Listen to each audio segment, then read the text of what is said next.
Hi guys, welcome to movie mess. Friends, మనం కల్కి గురించి కొంత డిస్కషన్ అయితే ఈ వీడియోలో చేసుకోబోతున్నాం. మరి ఈ వీడియోలో స్పాయిలర్స్ అయితే ఉంటాయి. మరి ఈ మూవీ చూసిన వాళ్ళు ఈ వీడియో అయితే చూడండి. సో వీడియో స్టార్ట్ చేసే ముందు కొత్తవారు ఎవరైనా మన ఛానల్లో చూస్తే ఇప్పుడే సబ్స్క్రైబ్ చేయండి. ఇంకా ఎటువంటి ల్యాగ్ అండ్ లేట్ చేయకుండా వీడియో స్టార్ట్ చేద్దాం. మూవీ స్టార్టింగ్ మనకి మహాభారతం పోర్షన్తో అయితే స్టార్ట్ అవుద్ది. మరి ఈ పోర్షన్లో అయితే అశ్వత్థామ ఉత్తర మీద బ్రహ్మాస్త్ర అనేది ప్రయోగిస్తాడు. ఆ తర్వాత కొన్ని కాంప్లెక్స్ గురించి, ఆ తర్వాత కొన్ని లోకల్ గురించి 2898 AD ఇయర్లో ఎలా ఉంటుందో మనకి చూపించారు.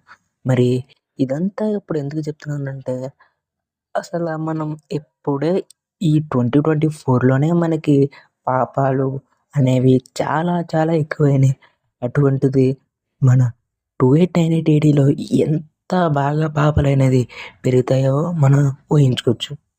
అందుకనే అదే ఇక్కడ యానిమేషన్ వీడియోలో మనకి చూపిస్తారు. అసలు ఎలా ఉంటుంది ఆ పాపాలు, ఎలాంటి పాపాలైతే మానవులు చేసేవారు. ఆ తర్వాత ఏంటంటే కర్ణుడు మన మహాభారతంలో ఉన్నప్పుడు కర్ణుడంత మంచివాడు ఎవరు ఉండేవారు కాదు. ఎందుకంటే కర్ణుని దానవీర శూర కర్ణ అని పిలుస్తారు.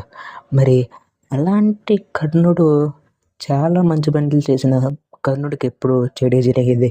మరి ఇప్పుడు మన ప్రభాస్ అన్న అయితే ఈ మూవీలో కర్ణుడి కింద అయితే ఉన్నాడు. అప్పుడు మంచితనంగా ఉన్నాడు కాబట్టి ఏం మంచి జరగలేదు కర్ణుడికి. కాబట్టి ఇప్పుడు ఈ 2898 AD ఇయర్లో మన ప్రభాస్ అన్న అయితే అలియాస్ భైరవ సెల్ఫిష్గా అయితే ఉన్నాడు. మరి ఇదైతే డైరెక్టర్ విజన్గా అయితే చెప్పుకోవచ్చు. మన డైరెక్టర్ నాగేశ్వన్ అయితే సీన్స్ అయితే వేరే లెవెల్లో అయితే రాసుకున్నాడు. ఇంకా చాలా చాలా సీన్స్ అయితే ఉన్నాయి. ఆ తర్వాత ఏంటంటే ఇంటర్వల్ బ్యాంక్. అస్సలు ఇంటర్వల్ బ్యాంక్ ఏమన్నా ప్లాన్ చేశాడో నాగి మావ. ఎందుకంటే మనకు పురాణాల నుంచి చాలా రిఫరెన్స్లు అయితే తీసుకున్నాడు. ఎందుకంటే మన పురాణాల్లో కూడా ఇక్కడ సుమతి సమ్మేటి అయితే నిప్పుల్లోంచి మంటల్లోంచి అయితే నడుచుకుంటా వస్తుంది.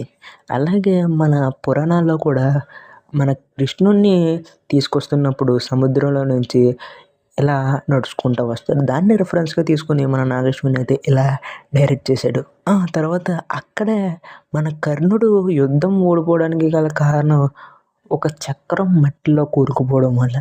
ఆ చక్రం వల్లే మన 2898 ఇయర్లో ఆ చక్రం జనాల మీద పడుతుంటే మన భైరవ అయితే కాపాడతాడు.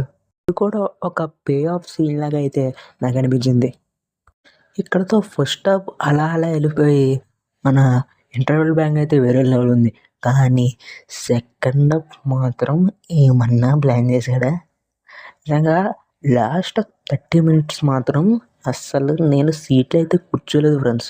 నా భైరవ శంబాలాలోకి వచ్చి శంబాలలోనే అశ్వత్థామతో ఫైట్లు ఇవన్నీ నిజంగా చాలా బాగా అయితే రాసుకున్నాడు డైరెక్టర్. ట్రైలర్ మనకి యానిమేటెడ్ ప్రిల్యూడ్ రిలీజ్ చేసినప్పుడు ఒక స్టోన్ అయితే మన భైరవ అయితే చిన్నపిల్లల దగ్గర నుంచి అయితే తీసుకుంటాడు. దాంతో మనకైతే అశ్వత్థామ ఫైట్ ఉంటుందని అప్పుడే నేను అనుకున్నాను. ఆ ఫైట్ పెడితే బాగుందని నేను ఎప్పుడైతే అనుకున్నాను. కానీ ఆ ఫైట్ పెట్టాడు మన నాగేశ్వరి. అశ్వత్థామ కింద మారి మన భైరవ అశ్వత్థామతోనే ఫైట్ చేస్తాడు. ఆ ఫైట్ అయితే నాకు చాలా బాగా నచ్చింది. ఆ తర్వాత మన భైరవ చాలాసార్లు అశ్వత్థామతో ఫైట్ చేసి కూడా ఓడిపోతాడు. తర్వాత అక్కడ మొదలవుద్ది ఫ్రెండ్స్ అస్సలైన సీన్స్. కాంప్లెక్స్ వచ్చిన మానస్ అయితే శంబాలలోని ప్రజలందరినీ ఆల్మోస్ట్ చాలా మంది మీద అయితే చంపుతాడు. కానీ అప్పుడే మన సుమతి నీటిలో పడిపోబోతుంది. అప్పుడు మన అశ్వత్థామ కాపాడతాడు. సరిగ్గా కుదరదు. అప్పుడే మన భైరవ వచ్చి ఆ సమ్మేటిని కాపాడినప్పుడు ఆ సీన్ అయితే వేరే లెవెల్ అయితే ఉంటుంది. తర్వాత ఏంటంటే మన భైరవ కర్ణుడి కింద రివీల్ అయ్యే సీన్. అసలు ఈ సీన్ అయితే నిజంగా మన ఇండియన్ సినిమా స్టాండర్డ్స్ని పెంచేలా ఉంటుంది. అసలు హాలీవుడ్కి మనమేం తక్కువ అనిపించింది. ఎందుకంటే ఆ సీన్లో మన అశ్వత్థామ మీద తాళ్ళేసి కట్టేస్తాడు. మన భైరవనేమో షెల్ఫిష్గా ఉంటాడు. మన భైరవని కూడా అక్కడ పడేస్తాడు. ఆ తర్వాత అందరూ ఏమనుకుంటామంటే సుమతిని వాళ్ళు తీసుకెళ్ళిపోతారని. కానీ అప్పుడే అక్కడ మొదలవుద్ది. ఆ చేతిలో అశ్వత్థామ స్టిక్ వచ్చి పడుతుంది. అప్పుడు భైరవ కర్ణుడి కింద మారి ఒక్కొక్కరిని కొడతాడు ఫ్రెండ్స్. నిజంగా సీన్లో నిజంగా థియేటర్ మొత్తం స్పెల్ బౌండ్ అయింది. ఆ తర్వాత మళ్ళీ మహాభారతంలోకి వెళ్ళి ఆలస్యమైందా ఆచార్యపుత్ర అని మన అశ్వత్థామకి చెప్తే అసలు వేరే లెవెల్లో అయితే ఉంది. నేను ఓవర్ చేస్తున్నాను అనుకోకుండా సినిమా ఒకవేళ చూడకపోతే సినిమా చూడండి. నిజంగా ఇలాంటి సినిమా మళ్ళీ రావు ఫ్రెండ్స్. కాబట్టి మనం ఈ సినిమాని అయితే థియేటర్లోనే ఎక్స్పీరియన్స్ చేయాలి. కర్ణుడైతే పునర్జన్మ అయితే ఎత్తి మన భైరవ కింద అయితే పుడతాడు. మరి నాకు ఇంకో డౌట్ ఏంటంటే మన నాగేశ్వన్ అయితే ఒక మార్వెల్ మూవీ టైప్ అయితే ప్లాన్ చేస్తున్నాడు అయితే అనిపిస్తుంది. ఎందుకంటే చిరంజీవులు అయితే ఉంటారు, వాళ్ళైతే ఇంకా బతిగా ఉంటారు. కానీ మన కర్ణుడు పునర్జన్మ ఎత్తినట్టు అర్జును కూడా పునర్జన్మ ఎత్తుతాడేమో అని అయితే నాకైతే అనిపిస్తుంది. ఎందుకంటే గతంలో మన అర్జునుడు కర్ణుడిని చంపుతాడు.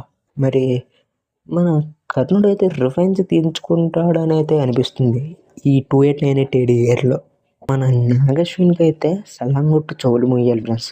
ఎందుకంటే మన మైథాలజీని సైఫైని బ్లెండ్ చేసి ఏమన్నా తీసిండే. నిజంగా చాలామంది ఫ్యాన్ వార్స్ అయితే చేసుకుంటారు, అది కామన్, అది ఎప్పుడు జరిగేది. కానీ ఇలాంటి మూవీ తీశాడు. ఇది ఒక ఎక్స్పెరిమెంటల్ మూవీ చెప్పాలంటే. ఎందుకంటే ఈ మూవీని ఎవరికి ఎక్కుతుందో ఎవరికి ఎక్కదో మనం చెప్పలేము. కాబట్టి ఇది ఒక ఎక్స్పెరిమెంటల్ మూవీ. మరి ఈ సినిమా అయితే కలెక్షన్స్ వర్షం అయితే కురిపిస్తుంది.